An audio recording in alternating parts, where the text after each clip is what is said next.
In this edition of Art Rocks, visit a retrospective of an iconic Louisiana painter. We put together these shows to really showcase Dad's work from the last 45 years and to tell the story of how he evolved as an artist, where the Blue Dog came from. Meet a couple bound together by their art. After we got married, we opened our first studio and it just kept on growing. Watch as an artist brings the prehistoric age back to life. You study something, it's very exciting. You may publish about it, you may do scientific work, but somehow that's not quite enough. And take a look at a performance troupe dancing to a different beat. The interaction with parents and kids, they're learning from each other, which is really a neat thing. It's all ahead on this edition of Art Rocks.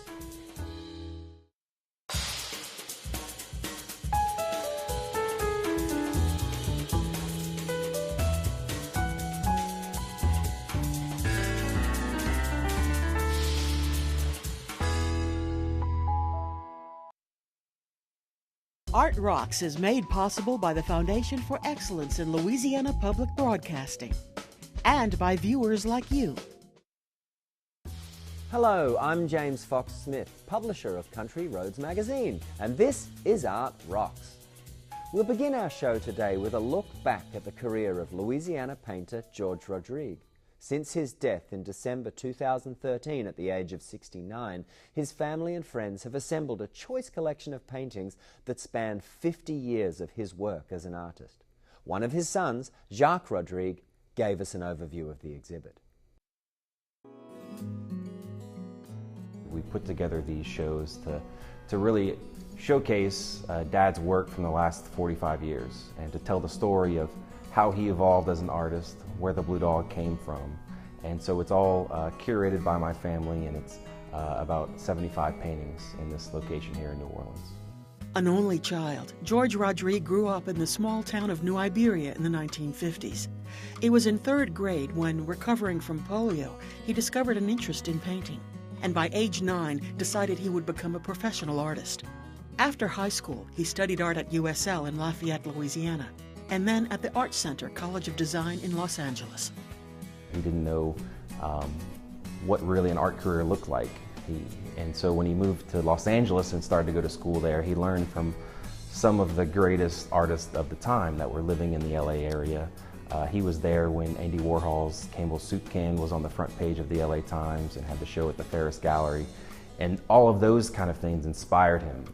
And he learned from all these guys who had been doing it professionally for so long of how to, ask the right questions and how to get this, real base of the basics of art form and creation, so that when he came back to Louisiana, he could apply all those things that he learned to the Louisiana landscape. He wanted to paint the landscape how he saw it, a very pop art kind of version with these oak trees and landscapes. And that's where the show starts. He wanted to tell the story of who the Cajuns were. He realized how unique we were here in Louisiana and South Louisiana, and he wanted the world to understand that because most people didn't know about Cajun culture in the 60s. It wasn't even a word in popular culture. And so some of those early Cajun pieces are here. And then actually the first Blue Dog painting ever painted is here. It's called Watchdog. So in 1984 was when the World's Fair was here in New Orleans, and he was commissioned to do a book of Cajun ghost stories. It was 40 stories, and he was commissioned to paint 40 paintings to go with each of the stories. And one of the stories had a story about this loup-garou, a Cajun werewolf dog that haunted this house. And so he painted this painting using a model of his old dog named Tiffany, and painted her bluish grayish as if she was under the full moon. And it was actually the public that called these loup-garou paintings the Blue Dog. And that's when it changed his mind, and he realized that he could create this blue dog as his new pop art symbol, his new Campbell Soup Can. While his previous work had drawn from the past and the history of Cajun culture, this new subject gave Rodrigue a way to comment on life today, and his palette took on the bright colors of pop art. The Blue Dog became a hit worldwide. Ad campaigns for Xerox and Absolute Vodka solidified Rodrigue's new icon of pop art. After the disastrous events of 9/11/2001, Rodrigue again turned to the blue dog for expression. Dad went to his canvas and his easel, and he felt America had been attacked and he wanted to just get it out, get that feeling out. And so he painted a blue dog with an American flag in the background and realized that the blue of the dog made it look too happy. And so he took out his white paint and was basically going to start over. But as he whited out the dog, he realized that it was a more powerful message, that all the color had been drained from the blue dog. And so he looked at it and immediately said, this has got to be a print. We sent it out and said we would sell 1,000 of these prints at $500 a piece and try to raise some money for the Red Cross. Little did we know that the entire run of the prints would sell out in about 2 weeks.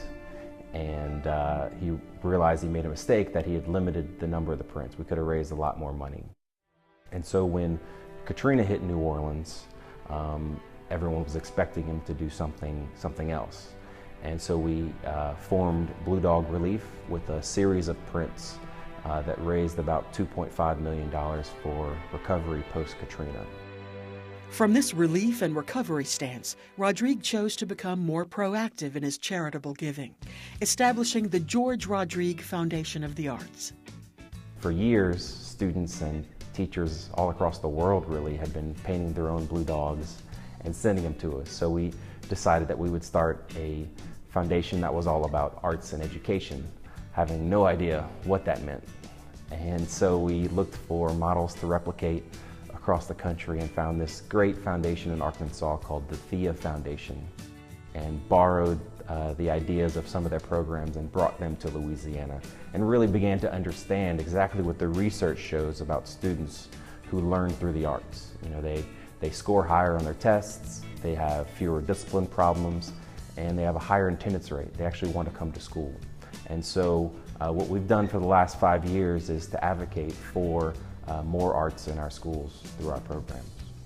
The programs include George's Art Closet, which provides art supplies to schools across the state, and an annual art contest awarding $45,000 in college scholarships. Our biggest, most ambitious program is called Louisiana 8+ Schools. And with that program, we actually train entire school faculties how to use the arts in every classroom and every subject, using music to teach English, using visual art to teach some kind of math concept. And when you do that, it really unlocks the material, gets the students to engage with it, and that's why we could see those research results. While Rodrigue continued developing his artistic vision in his more recent work, his legacy is far from complete. The entire scope of George Rodrigue's influence in the world of art will include the impact his foundation has on a new generation of artists. Louisiana Public Broadcasting honored George Rodrigue as a Louisiana legend in 1991. The retrospective of his work can be seen at the Rodrigue Gallery in the New Orleans French Quarter through the end of the year. The exhibit will travel to Houston, Texas in the spring. For more information, visit georgerodrigue.com. Now, let's take a look at some of the upcoming arts events happening across Louisiana.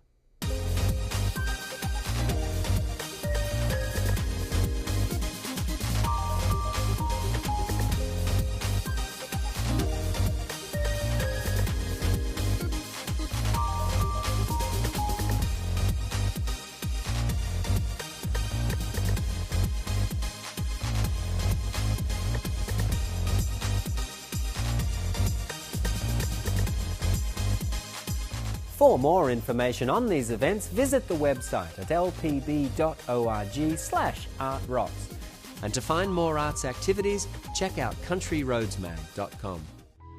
In our next segment, we meet a creative duo who have been married for 20 years. The secret to that wedded bliss? Art, says the couple.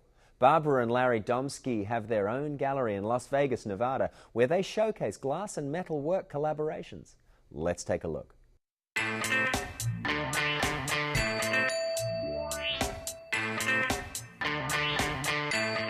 I'm Barbara Domsky. I'm Larry Domsky. We're at Artistic Lifestyles in Las Vegas. This is our gallery. We're glass and metal artists in Las Vegas.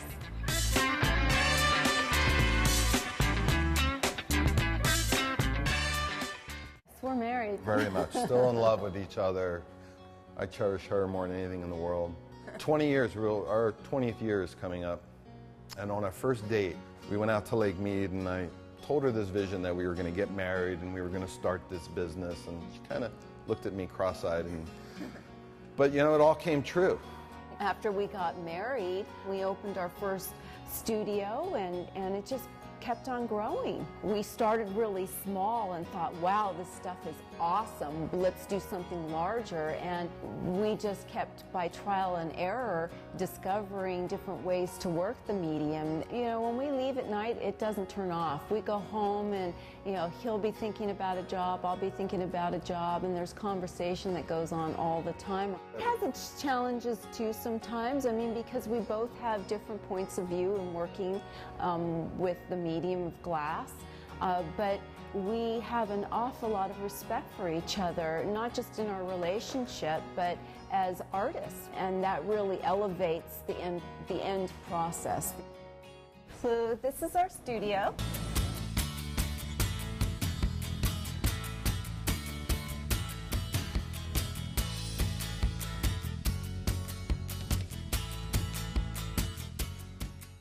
This is what the glass looks like, the color looks like. It comes in powder form or in little chunks. It's called frit. Well, there's kiln-formed glass. That's what Barb does a lot of.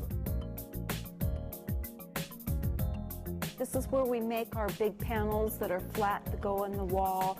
This is where we make our bowls. Then there's hot glass, where we gather out of a furnace. And then there's hot fusion, which is the process where we marry the two. Some of the shapes will be made from cane, which means we'll be picking up glass and twirling it and getting these designs. We twist it and pull it. Hot glass is a lot more challenging because the glass is moving. You're working with it hot, you're working with heat and gravity the entire time. You cannot stop moving the glass or you'll lose the piece. We have different facets of our work. We have an awards division where we make custom awards and corporate gifts. We have our gallery, and then we do an awful lot of community work. We've got a program for children with cancer. They come in and they do painting and artwork, and it helps them so much financially in the end to get their treatment. Sometimes I think that art is just taking your imagination and expressing it, and we do that through our gallery work. This is called Africa Sky Red. It's based on a photograph that I took in South Africa. I spent a number of years in South Africa backpacking, going through the bush, visiting different tribal lands, and fell in love with the people and the culture. And one of the common threads that I found throughout all of the tribes were their textiles, their blankets. I just fell in love with the concept of creating textiles through glass.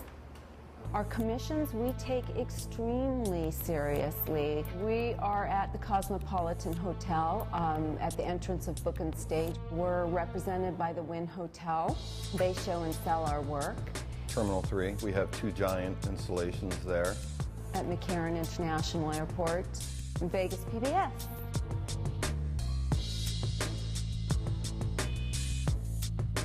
McCarran International was the largest by far that we've done to this date. That was a 6-year commission. Each of those sculptures are 90 feet by 19.5 feet, so there was an awful lot that went into it, but it went without a hitch. And it really now has a presence in a place that international travelers by the millions go through every year. I look back at it now and I think, gee, we really had nothing, but you know, I mean, you don't think of it like that when you're starting out. You're excited and you're eager, and the challenges are really refreshing because they give you something to shoot for. We're best friends, and you know, we work at it every day. We usually get up together, breakfast together, drive to work together, work all day, and then go home and cook dinner. I love creating, and I think art You know, it's a piece of me that I'm passing on to people. Just seeing the colors and the pliability of the material, it really excited me. It still excites me. Love it.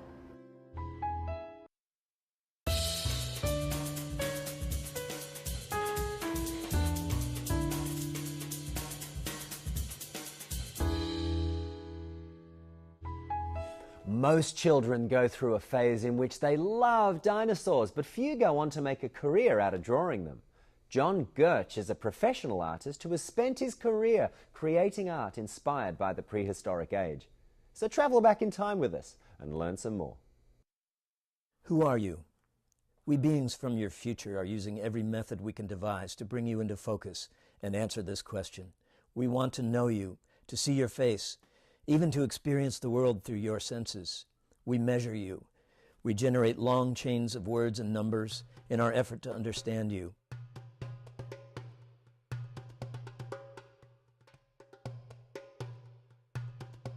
When you're a kid and you're interested in something, you do art about it. So I was interested in fossils and dinosaurs.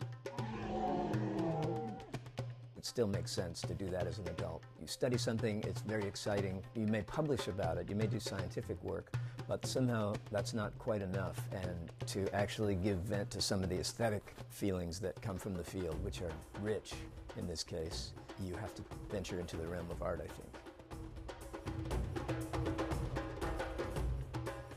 My name is John Gurche. I'm a paleo-artist.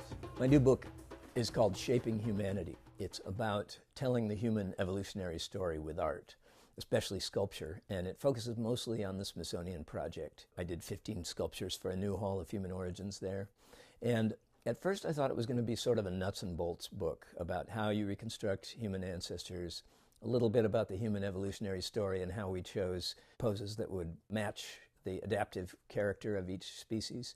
But it really turned into much more than that, because as I was writing, some riskier, maybe weirder stuff crept into the writing. And it was about the kind of connection that making art like this, or seeing art like this, allows you to make, a connection with human ancestors. And that became sort of a recurrent theme in the book. When you hold an ancient tool in your hand or look at an ancient skull, feeling a connection to these long ago ancestors that only had some of the things we consider human and not others. It's a powerful, powerful thing, and doing this kind of art allows you to make that connection in a big way.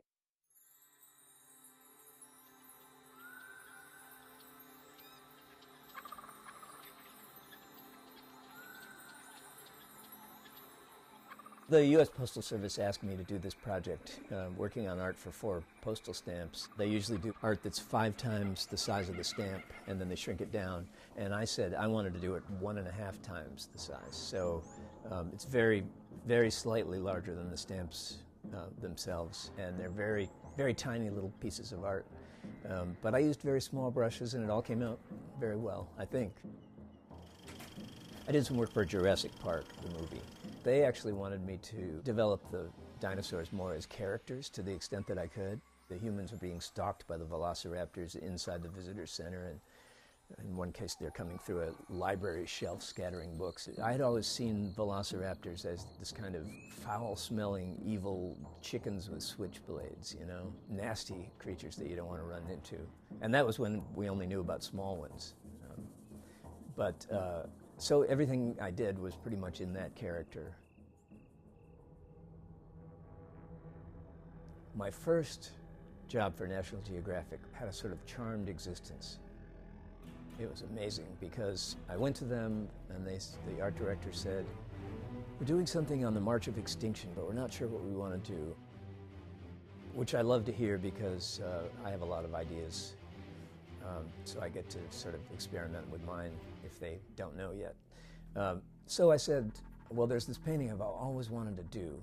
And I sort of scribbled it out and described it. And he said, do a drawing of that. And I did a drawing. He said, fantastic, paint it. I painted it. There were no changes. It was done initially for a poster insert. I got a call one day saying it had made the cover. And then it went on to win a gold medal at the Society of Illustrators and other awards. So it was like just a charmed existence. And I thought, working for National Geographic is really, really fun, but none of the other projects I've done for them have been as easy since. The Museum of the Earth wanted to do a display of my work, and it's the most comprehensive display that's ever been done. So they asked me to dig deep into the archives, and I have some pretty deep archives, so I had stuff I had done in first grade. Part of the process of reconstructing a human ancestor is really that you get to discover an identity. You're building this thing based on numbers that you've generated, based on dissections and so forth, study of the fossils. But all of those, the cumulative result of all of those decisions gives you a face to look at.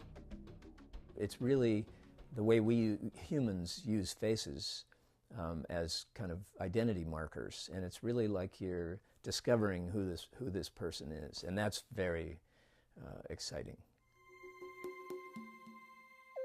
I want to create figures that are both aesthetically compelling and are scientifically based on the best science you can currently get, and make sure that it's something that is going to move people. If you would like to see more, visit Gurche.com. Now it's time to explore another of Louisiana's treasures. This week, let's take a look at the bald cypress. The Louisiana state tree, the bald cypress, is an ancient tree on the evolutionary scale and is related to the giant redwoods. The cypress becomes bald in autumn and winter when its needles turn a shade of copper before they're shed. Le bois éternel, the eternal wood, resisted rot and insects, making it the wood of choice in crafting homes, barns, docks, and furniture in the semi-tropical environment of South Louisiana. But the cypress heartwood only develops this property with age, 200 years or so, only a fraction of the lifespan of a tree that can live 600 to 1,600 years. The value of the tree was never more evident than during the logging of South Louisiana swamps from 1890 to 1920, providing much-needed jobs for Louisiana families. The old-growth trees are now rare. The largest in Louisiana is located in Cat Island National Wildlife Refuge near St. Francisville. In recent decades, entire swamps of cypress trees have been lost due to saltwater intrusion in coastal parishes. The Louisiana Department of Forestry is working to develop more salt-resistant strains of cypress to plant in threatened areas.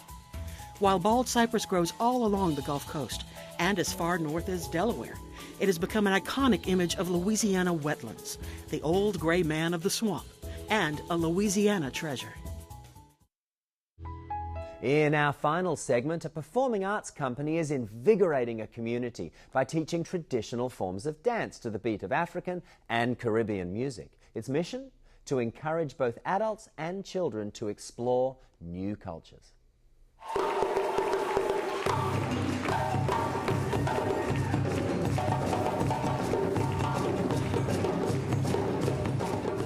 I think that dance and music and the arts in general is the perfect way to teach culture to anybody of any age.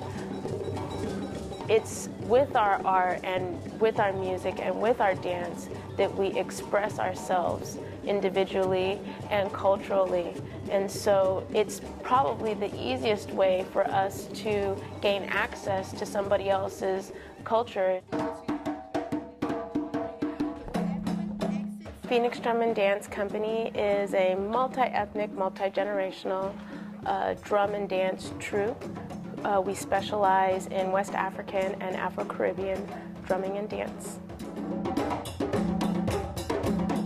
One of the things that I think appeals to people who come into Phoenix is that if they are of a different cultural background, different ethnicity, they feel welcome coming here to learn something, to experience something new. In the neighborhood newsletter, there was a little ad that talked about the drumming class. I walked into the class and sat down on the first day, and pretty much it just clicked for me, and I've been a part of it. It's been a part of me since.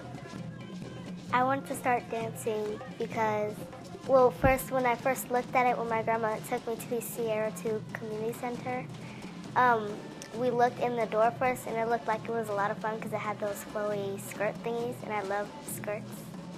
It's family oriented, and I like that because I've had 3 granddaughters that were part of the company. The interaction with parents and kids, they're learning from each other, which is really a neat thing. Anybody can do it. 4 or 5 classes, you're gonna be out there in a costume, you're gonna be dancing with us, but you're gonna be on stage with us. Our performance is our culmination of our year's work in class, and also to show what we have done out in the community, and to invite all of our community to come and celebrate with us. We have found out that the storytelling and the dance and the music, you put them together seamlessly, and they make for a very, very powerful experience. One would think that it would just be all physical, but it's not.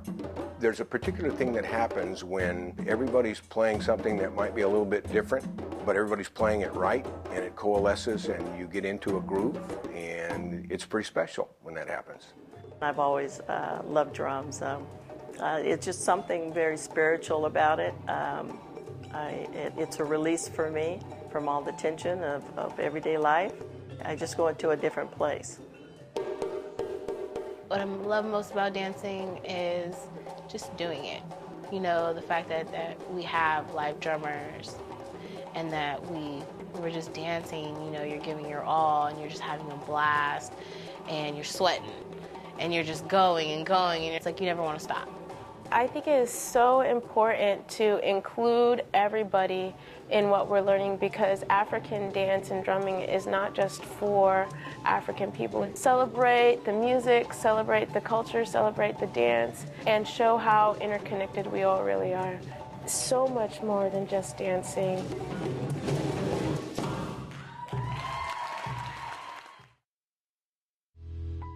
If you want to learn more, visit phoenixdrumanddance.com. And that wraps it up for this edition of Art Rocks.